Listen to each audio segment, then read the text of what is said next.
আমার মতো কার এরকম রুচি চেঞ্জ হয়, যেটা আমি মানে 2-1 মাস খাই নাই, তা এখন রমজান মাসে আমার খেতে ইচ্ছে করে। তো আলহামদুলিল্লাহ এটা গত বছরও আমার খাওয়া হয়েছে, একবার মাত্র খাইছি। এখন ইদারিং রমজানের আগে আদামনি ফাতা এটা আমি কিনে আনছিলাম। এখন দেখি ফ্রিজে আছে, তো ভাবলাম যে বড়রাতের জন্য শাসনি করবো এটাই। আসুন আপনাদেরকে আরেকটা জিনিস দেখাই।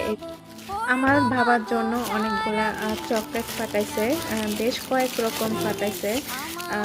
এই যে আনতে চায় না, অনেক কষ্ট করে আনছে, এবং কি যার জন্য পাঠাইছে আমার ছোট বাবার সামনে তো প্যাকেটটা খুলিয়ে নাই, কারণ প্যাকেটটা যদি ওর সামনে খুলি ও ভিডিও করে আমি শেষ করতে পারবো না, ও এত এক্সাইটেড নিয়ে বলার বাইরে।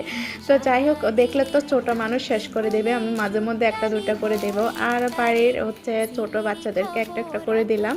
তো ভিডিওটা বেশি বড় করব না। আল্লাহ হাফেজ।